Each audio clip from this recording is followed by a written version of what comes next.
La pensée du jour du Top Chrétien. Par Joyce Meyer. Mardi 22 novembre 2011. À qui êtes-vous disposé à laver les pieds? Faites pour les autres ce que vous voulez qu'ils fassent pour vous. Luc 6.31. En lavant les pieds de ses disciples, Jésus fit plus que les débarrasser de la poussière. C'était un acte délibéré, lourd de signification, pour chacun des hommes présents dans la pièce, et il nous parle encore aujourd'hui. À l'époque de Jésus, des serviteurs étaient chargés de laver les pieds des invités, parce que l'on se déplaçait en sandales, et que les routes étaient très poussiéreuses. Je suppose que ces serviteurs étaient considérés comme les plus humbles des humbles, arrivant au dernier rang de la domesticité. Mais Jean 13.4 nous dit que Jésus se leva de table, ôta ses vêtements et prit un linge dont il s'entoura. Choquant, n'est-ce pas? Il dut s'élever plus d'un hoquet de surprise dans la pièce. Mais cela n'arrêta pas Jésus.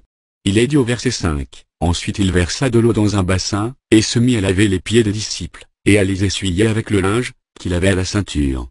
Ce qui est encore plus choquant, c'est que Jésus a lavé tous les pieds, même ceux de Judas. À qui êtes-vous disposé à laver les pieds? Beaucoup d'entre nous sont prêts à le faire pour certains, mais pas pour d'autres. Lors d'une récente conférence au Texas, j'ai demandé à 3 personnes de me rejoindre sur l'estrade, pour que je leur lave les pieds. L'une d'elles était un conducteur de louanges bien connu. Ce n'était pas vraiment difficile, pour moi de lui laver les pieds. Après tout, c'est un homme sympathique, et la plupart des gens sauteraient sur l'occasion de passer du temps avec lui. Et il est facile de faire certaines choses pour les gens, que nous cherchons à impressionner. Mais voilà, Dieu veut que nous traitions tout le monde de la même façon. La deuxième personne était quelqu'un que je ne connaissais pas et que je ne reverrai probablement plus. Face à ce genre de personnes, nous avons tendance à penser, pourquoi devrais-je m'impliquer? Il a sûrement des amis, ou une famille qui peuvent l'aider. Or nous devons faire très attention à ne pas ignorer les étrangers, que Dieu place sur notre chemin.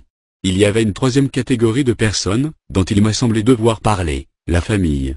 J'ai donc également lavé les pieds de mon mari. Je voulais montrer que si nous étions prêts à nous engager dans un ministère dans l'Église, nous devrions être tout aussi disposés à servir notre famille derrière des portes fermées.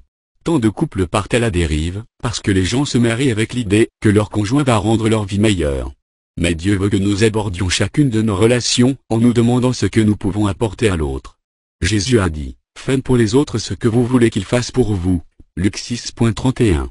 Je crois que nous pouvons produire un changement dans notre petit coin du monde, pour peu que nous soyons disposés à faire les premiers pas.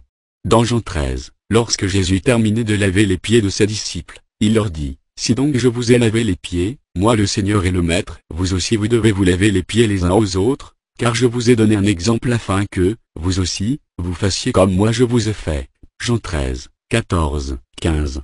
Ce que nous avons souvent du mal à comprendre c'est que, si nous faisons ce qui est en notre pouvoir, pour répondre aux besoins des autres, nous serons bénis et heureux.